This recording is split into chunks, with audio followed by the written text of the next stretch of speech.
Well, without any further ado, please help us welcome up the founder of WP Engine, Jason Cohen. Yes, welcome. Look who's here. Ah, we were afraid you were taking a nap there. No. Let's see, is that working? Oh, it is, good. Hey, everybody, thanks for coming out. I'd like to talk today about a mega trend that's been happening for the last 20 years, caused by technology companies, but affecting every company, big and small, globally. I want to talk about what are the insightful things to bring out of that, and how a small business in particular can take advantage of what's going on there to win even against big companies and even in the global market that, of course, we're in. So a lot of people don't know this, even if they were old enough like me to have been alive then, but in 1991 was the first year where it was legal for a company to have a computer on the internet. It was not legal because it was a government thing, a higher education thing, it was experiment, etc. Before then, it was very difficult to be connected from one computer to another. Maybe if they were in the same room, but it's still complicated. But especially globally, it's expensive. You have to use an expensive phone line, etc. And it's difficult. You have to know a lot about technology, and there's just not a lot of it. So because it's difficult and expensive, it was scarce. It was not common for computers around the world to be connected. And of course, the internet changed that. Not overnight. You could maybe argue a decade. Not overnight, but inevitably, it did change that and took this thing that was difficult and expensive and therefore rare, and made it cheap or even free in many cases, and therefore abundant. Made it so that it was accessible to a lot of people because it was ubiquitous and it was inexpensive. And so now it was easy for machines to talk to each other. So the first insight here is that technology often takes something that is expensive and rare and makes it abundant and cheap. And that's good for consumers. Or even business consumers like us, we can take advantage of that.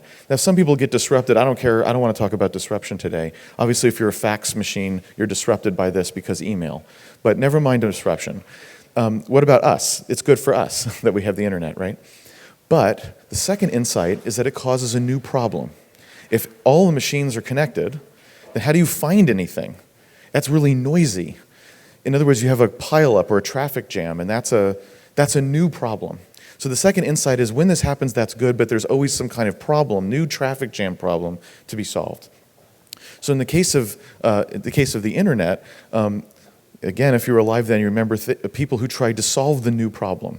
Like Yahoo had a directory, which is not a bad idea because there was a pretty good stuff in the directory. But of course, a human curated list of stuff will never cover all of human knowledge or language or other things. It's not a scalable concept, so ultimately it didn't work. There's also Alta Vista, remember that? Alta Vista was great. You could search for anything in the world and get 100,000 results that were not what you wanted. It's great. Computers, and quickly. Computers are very fast. So it didn't work. But of course, we know Google solved that better than anybody and won that. In other words, now being able to find those things. So it's okay that there's 1 million or 100 million computers connected with websites, et cetera, because now we actually can sift around and find it. So again, something that was difficult to do, finding something, suddenly easy to do. Everyone can find something. Anyone could be found. If I'm taking a small business view of it, I can be found now. Again, wonderful, except for the problem that so can everyone else in the world. Dang it, so now we have even more competition even though we have more access. So you can see this pattern replicates. I'm not going to go through every single one, but this is now a framework you can use to see a lot of things that happen in innovation, in technical innovation, and how it affects businesses. So let's talk about one way this has affected small business even now, because this is a trend that's been going on since 1991 or earlier if you want to make the case. So of course, 40 years ago, if you wanted to get found, if you wanted to get customers, there's only 3 TV stations, so you advertise on them. The way you do that is you find one of these huge, expensive marketing agencies, and they build the creative and then eventually put your advertisements out there. And there's only a few outlets, and they're expensive. So only big companies can do it, mostly. Now, that's, of course, not the case today. This is old news, right? There's zillions of channels of all kinds of costs and so forth. And again, That's great that it's now accessible for everyone, including small businesses globally, to be able to get customers in all kinds of ways. Great, except for the traffic jam of how do you get found in this noise of all businesses in the world competing on all the channels? How does that work, right? So that's how we deal with it now. So one of the results is that we've had an explosion in marketing tools that were supposed to help us navigate this crazy world. So even as recently as 2011, which is pretty far into the internet revolution, there were only about 150 important digital marketing tools in about a dozen categories of types of tools. And now there's thousands of tools and dozens of categories, right? There's everything. A/B testing and video and email marketing and drip campaigns and all the social media channels, each of which have their own culture and aspect to them, and it just goes on and on with all this stuff, right? It's just difficult.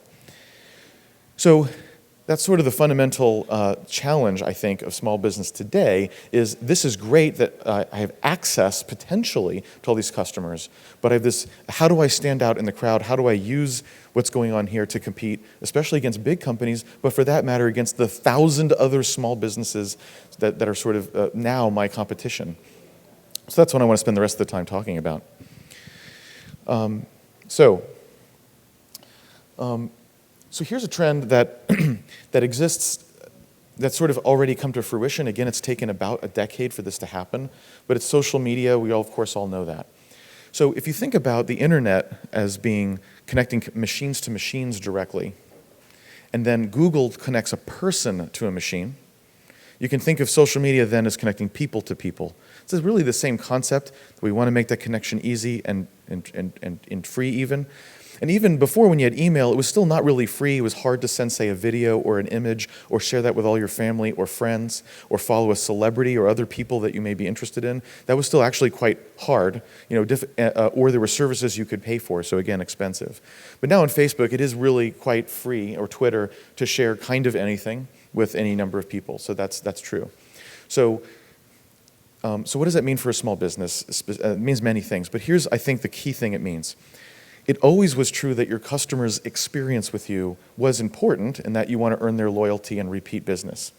But now it's more important than it ever was. I remember I worked at a company in the 90s here in Austin called Photodex. It's still around. And we sold graphic software in a box, literally, right? And I remember sometimes people would be upset and call about whatever. And I remember the founder used to say, it doesn't matter if somebody's upset. Like, if everyone's upset, that's a problem, but like if one person's upset, it just doesn't matter because there's every other person in the world and they'll never know. And that was true in 1995, right? It is totally not true now. Now, if one person's upset, they say it on Twitter, and still maybe not the whole world knows, but now it's magnified by 10, 100, 1,000x, depending on their followers, and God forbid someone who has 1 million followers discovers it and just hits one button that says retweet, if nothing else. And now actually it's quite a big deal, and of course we hear about this all the time. Even people so now you've just told maybe 80% of the people who saw that tweet, that's the first time they've ever heard about your business. First impressions are everything. Well, that could be the first impression. The customer's experience, good or bad, I don't want to make it negative. If they have a good experience, the same thing happens. Oh my God, thank you for doing this. Wait, who's that? Right? That happens equally, right? The customer experience is now magnified and part of your brand, and there's nothing you can do about it except have great customer experience. That's the only thing you can do about it. Some of these conversations you can't even see. They're on Facebook and invisible. So you can't even listen to half of these conversations, much less control them. And it used to be, of course, that your brand is the thing that you put in your own words, that's on your website and your brochures, in the language you pick and the typography and design and colors, and that's your brand. But now, 80% of the time, maybe, sometimes, people find out about you in a way that's on Twitter that's none of the things I just said, and yet it's your brand anyway. So the customer's experience is now critical to what your brand is. The good news is small business, more so than large business, can deliver a better customer experience. I'm going to come back to that point, but this is actually a good thing for small business. Another trend that's clear, if you consider in this little hierarchy of who's connected to whom, and you think about social media as people conversing with people about stuff, about life, there's another thing which is people connecting to people to transact, to do commerce, to other people, right? And of course, this started with companies famously like eBay, where it's just buyers and sellers of stuff. It's pretty amazing, actually, for that to exist. And now, of course, the hotness is stuff like Uber and Airbnb and Favor and all these ways in which people are connecting with other people to do some kind of business. This is actually, now, of course, this is a trend, but actually I think this is an area that's not good for small business to participate in. And the reason is that connecting people like this is a marketplace of buyers and sellers of something. And marketplaces are very hard businesses to build. They usually fail, and they usually take tons of money and investment to do. And there's good reason for that. So the sellers and buyers are often very different people, personas. They have different needs. They usually have different versions of the software even to address the things that they need. An Uber driver needs to be directed and go places and see routes, and the Uber user needs something completely different. Fares and surges and where I should go to get the lift line and all that kind of stuff, right? Different stuff. So it's almost like two businesses that both have to work in order for the market to exist and be liquid. And of course that doubles the chance of failure, because there's two ways to fail at least, and both of them are hard. It's also hard to, there's a lot of marketplaces that would work well if they were at scale. But they're not at scale. They're here. And they have to make sense not at scale. And that's usually not true. Usually when it's not liquid, it's actually not very valuable. And so it's hard to get from zero to wherever. And so even just doing that often takes a lot of money. So famously, for example, PayPal paid everyone $10 to join up. Paid them $10 to join. Like, forget free trial. I will give you $10 to try it, right? And they burned through hundreds of millions of dollars to do that. So great for them, except that's not a small business strategy, right? So this is why it's interesting as a trend, but it is not, to me, actually a strategy for small business. But there is actually, I think, an interesting trend that as a consumer, a small business can use. And that is that some of these institutions that stood in the way of business or made it more expensive are being disintermediated by this fact that people can transact with each other. And as a small business who's trying to do things cheaply and efficiently, that's useful. So I'll give you a specific example, because these ones I said, you already know these. So a new one that's only happening now, and it still has not come to fruition, and the Capital One guys will hate me for saying this, is in finance. And it's because it used to be that if you want a loan, you have to go to some kind of institution. And it could be venture capital, which of course isn't a loan, or some kind of angel, or it's a bank and they do a small business loan. But banks actually are very bad at understanding small business loans, whether to do it or not or whatever. They're not really set up for that generally. And anyone who's tried to get a small business loan knows that it's hard. Whereas there's a lot of people who would love to be, in their view, either loaners or angels, or however they want to think about that, be involved in a business, because for them it's not just about making some return, it's about being involved in something that they value because they like what the business is doing or it's personal or whatever. And a bank won't do that, but people will. So people lending to small business actually can work in a way that an institution can't. So the fact that this is happening to finance may not be a small business model, but it is something a small business can use, that it's happening to maybe get financing. So another trend that's happening as a result of this, if people want to interact with other people, that's not done in a templated, generic way. If I'm actually doing business with an individual other person, am I giving them the exact same pitch and showing them the exact same website to 10 million people? Or am I trying to establish a relationship with them and show them something special? So in e-commerce, this is obvious in that someone buys, and so then you show them things that are similar, that were something that, not similar, but something they would like also to buy. So in other words, if they buy a book on X, you probably don't want to show them books exactly on that topic. They already bought that book. But people who bought that book might enjoy something that's adjacent and interesting. That's better. Or I buy a device, maybe I'd want to buy an accessory, not another device that's the same device, right? So you have to be kind of smart about what it means to do that. And we all use e-commerce all the time. We all use Amazon, for example. It's not actually that good. Like usually when you look at the related products, it's actually not that good. So I think that shows that even when you have all the AI and computers and crap in the world, there's actually still a long way to go there. But the reason why people talk about this all the time is because it works. You know, when you look at things like advertisement, that of course is always tuned to you, right? It follows where you go and it knows stuff, and it knows your gender and your age and what kind of social media you use. And the way it knows that is it pokes around in your browser history and tracks you around the internet and then correlates that with stuff, which is kind of creepy and weird, but that's what they do, and it makes it more tuned to you, which makes you click it more, which makes them more money. They do it because it works. So the same principle obviously is true if you have an e-commerce site or you're selling something or just a homepage in general, just to engage in people. We don't want to be creepy, but the idea that personalization works better is clear. So personalization that's not creepy, I think, is the goal. But that's certainly the case. And sort of the ultimate version of that, I guess, is what you might call co-creation, which is also a new topic that I think will be more true over the next few years. So there's a website called Threadless, and they make shirts. The idea is you can make up your own style, give it to them, and then you can buy it. And there's other companies that do that, so that's a good idea. That's personalization, right? So then, though, with Threadless, you can then put that shirt you just custom made onto their general store, see if other people want to buy it. So now, the consumers of Threadless are also co-creators of creating new product for them to sell that keeps it fresh. And then when people buy that, obviously, they share the revenue. Now the customer is part of creating new, genuinely good new product, probably at a bigger scale than any one company could do, because you're harnessing lots of people and letting the best one win. That's probably better than any other kind of system, closed system. And everyone wins in the sense that everyone can make money if they have good ideas and so on. So this notion of creating things with your customers is sort of like the ultimate in personalization, in that you're actually creating new product together. Pretty exciting, and new technology enables that. What I'd like to leave you with, though, is one crystal concept that I think underpins this and specifically addresses how small business can win.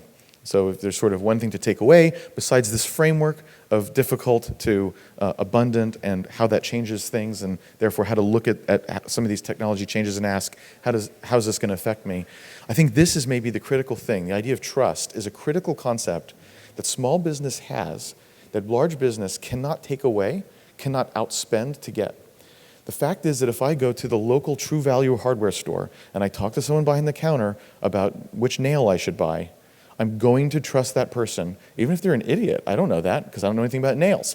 But I will trust that person more than anybody at Home Depot, no matter what Home Depot does, no matter how much they spend, no matter how much inventory they have, no matter what their content marketing strategy is, no matter how good their Facebook page is. I don't care. I'm still going to trust the True Value person more than a Home Depot. That's just the way it is, because we're people and we trust people more than we trust big companies. That's the way it is. So as any small business, including online, you can tap into that fact that people want to transact with people, with individual people that they like, and that they will innately trust more. Now you can violate that trust, obviously, but you get it as a benefit of the doubt if you're a small business. And large companies not only don't get it as a benefit of the doubt, they may never be able to earn it no matter what they do. So the wrong thing to do is what a lot of small businesses do online, which is when you go to their About Us page, they pretend to be huge. And this is especially true in B2B type companies, where they think, well, they're not going to buy from me if they know it's just one person or three people, so I better use we instead of I, and I better, we've been around for years, meaning like since 2014, and like, I'll just expand, the leading provider, because that's what everyone says, so why not, and just use all this language to try to puff up your feathers and look big. And it's logical why you'd want to do that. I used to do that. But what you've done is given away one of the very few advantages that a small business has, which is this notion of person-to-person and trust that no one else can take. And when you pretend to be a big company, you, of course, are not good at being a big company. You won't have the kind of immediate customer service a big company has. But when you do answer the email 4 hours later instead of 4 minutes later, it will be better, right? It will be a better interaction. But by pretending you're a big business, you won't act like a big business, and so that promise won't be fulfilled anyway. You won't be good at that. Of course not, why would you? And yet you've given up like this, one of the very few things. Big business has brand and money and teams and experience and, oh my God, everything. And you've given up one of the very few things a small business absolutely has as a right, as a basic right and characteristic, in order to fight against something where you can't win. So I would say, be honest about that. Think about yourself as a boutique, as couture, because things like boutique and couture are expensive, so you can charge a lot, great. And they're special, and they're personal. And in fact, they're all the things that we just saw are what the trends are. A boutique is that. It exactly matches that, and big business cannot be that. So if you think with those words in mind, special, couture, boutique, etc., and then make that part of your identity as small business. By the way, that is what you are, so it's honest. It also taps into the thing that you can always win against and is compatible with all this nutty change that's going on in the world. And so I would say that's the one thing I would say is think boutique and be honest and not fight a different battle. Thanks.